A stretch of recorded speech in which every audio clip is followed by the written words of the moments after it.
자, 여러분들 6월 모의고사가 코앞입니다. 잘 보는 방법을 설명할 건데 일단 여러분들이 아유 뭐 저거 한두 번 들었어 이런 생각 할 수 있어요. 그런데 여러분들이 지금 이걸 본다는 것 자체는 필요할 수 있다는 뜻이거든요. 그러니까 한번 잘 들어보시고 하시는데, 자, 이 영상은 6월 모의고사 잘 보는 방법이라는 내용으로 모의고사를 잘 보려고 시험을 보기 전, 보는 중, 본 후에 여러분들이 어떻게 해야 하는지에 대해서 도움을 드리고자 만드는 영상입니다. 만약에 국어 학습 방법에 대한 내용을 알고 싶다면 이 영상에서는 다루지 않습니다. 그러니까 어떻게 국어 공부해야 돼요? 이 문제 어떻게 풀어야 돼요? 라는 문제는 그 부분은 다른 영상에서 설명할 테니까 그 영상을 참고하시고 오늘은 6월 모의고사를 볼 때 여러분들이 어떻게 하면 좋은지에 포인트를 맞춰서 진행하도록 하겠습니다.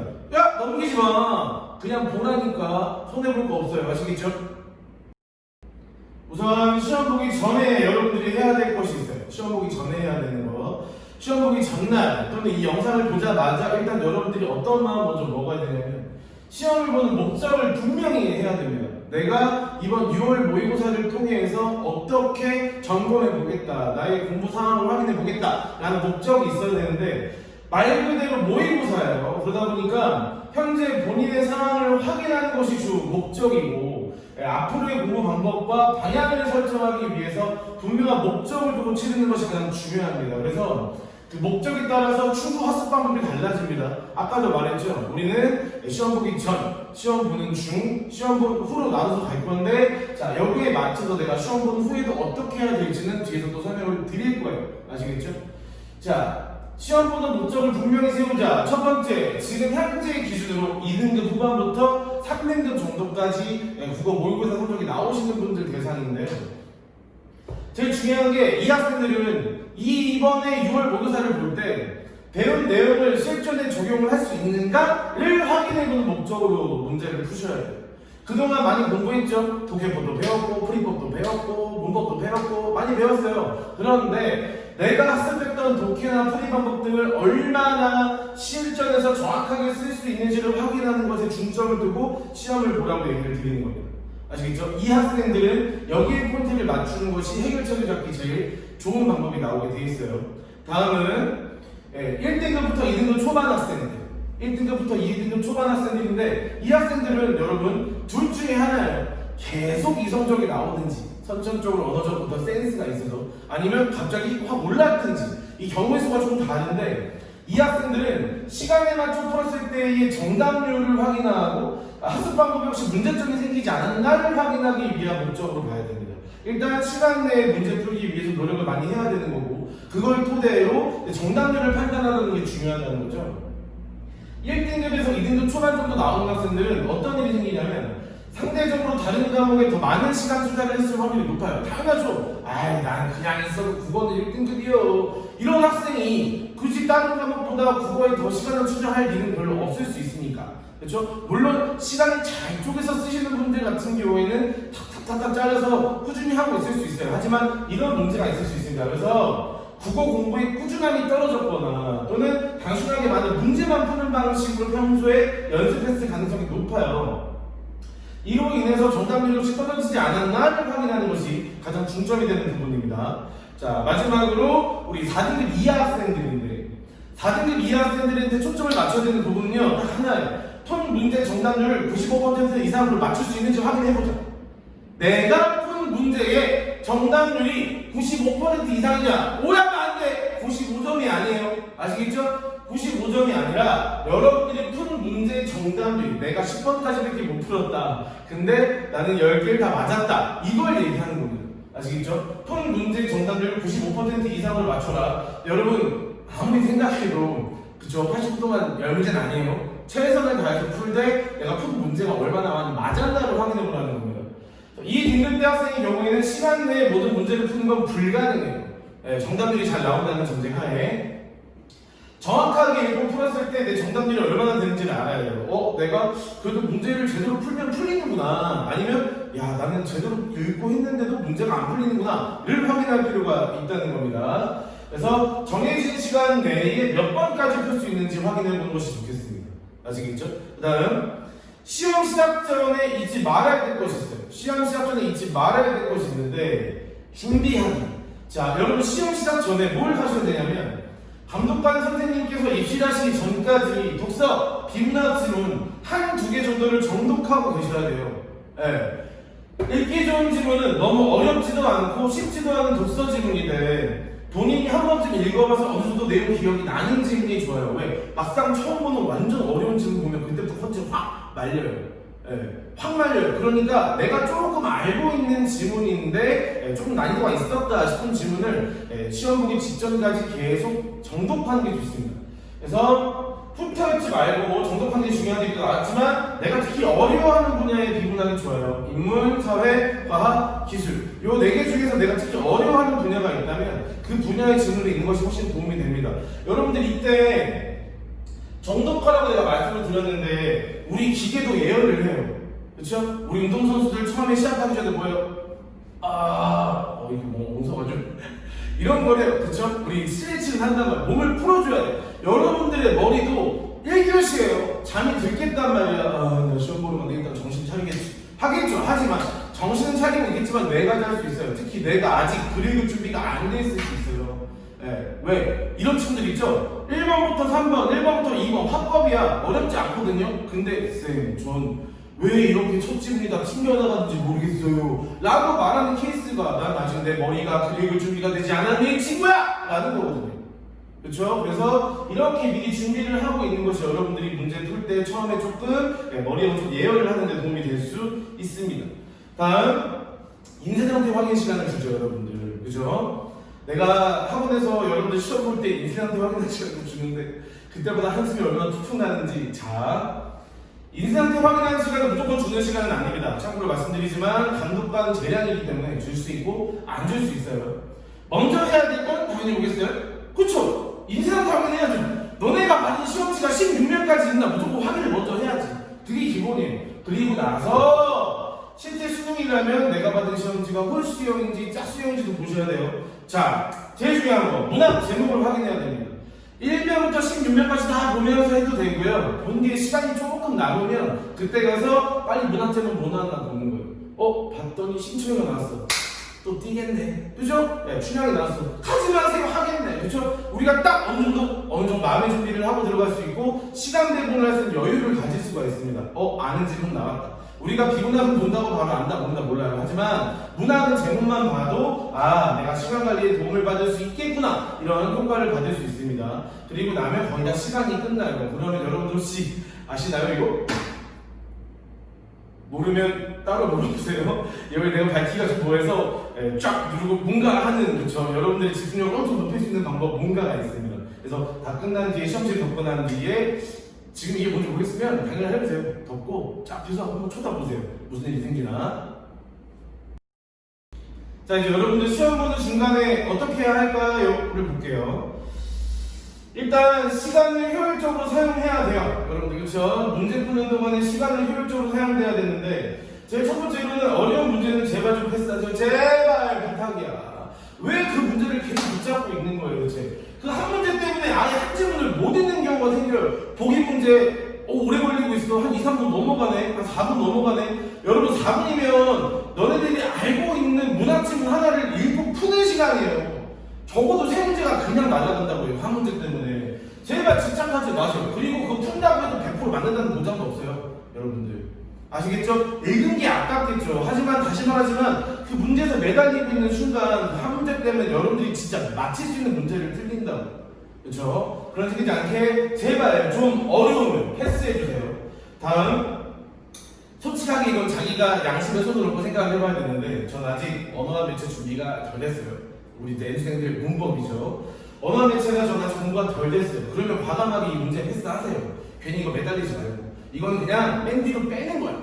맨 뒤로 빼고 그냥 우리가 뭐 하면 돼요? 1번부터 10번까지 혹시 모르죠. 올해 이제 수능이 내년에 문제 뭐 바뀐 형태에 대해서 미리 테스트해볼 용도로 나올 수도 있기 때문에 형태가 달라질 수 있겠지만 어쨌거나 지금까지 기준 놓고 보면 1번부터 10번이 화작이잖아요. 그렇죠? 화작을 풀고 바로 그 다음 16번으로 넘어가라는 거예요. 11, 15를 건들지 말고. 왜? 이거 준비 안 됐는데 이거 왜 할 거야? 이거는 여러분들 학습이 안 됐으면 풀 수가 없잖아요. 그쵸? 나는 지금 의문이 뭔지도 모르고 구개마가 뭔지를 모르는데 이걸 쳐다본다고 문제가 쉽게 풀리겠냐고. 아까 같이 똑같죠.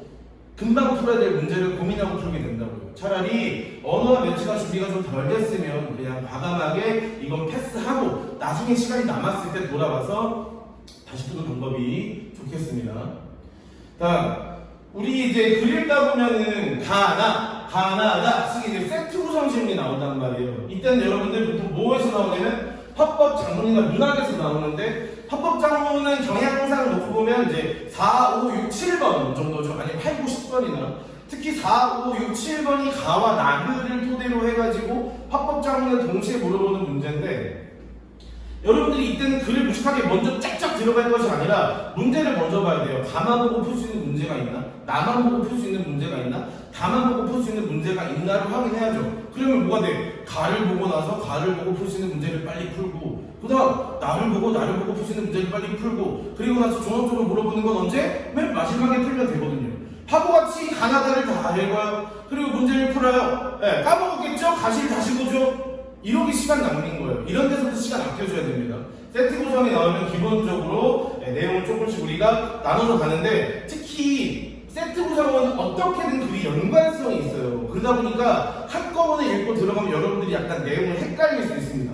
가에는 있었지만 나에는 없었거든요. 근데 이 문제는 나에서 물어보는 거야. 근데 나는 그냥 기억에 요전하니까 가에 있었으니까 어디에 있었어? 라고만 뜬구름 잡고 생각하니까 당연히 이게 있구나 하니까 답이 안 풀리죠. 이런 문제를 이제 해결하기 위해서라도 세트 구성의 문제들은 지문 있는 순서와 풀이 순서를 좀 결정하시기 바랍니다. 그 다음에 시험 중에 집중이 안 될 때는 어떤 방식을 쓰면 좋으냐? OMR 마킹 하시는 게 최고예요. 앞에까지 풀었던 거 마킹을 하세요. 여러분들 시험 중에 가장 집중하는 시간이에요. 여러분들이 엄청나게 집중하는 시간, 혹시라도 실수를 하면 안 되기 때문에 엄청 집중하거든요. 집중력 회복에 도움이 됩니다.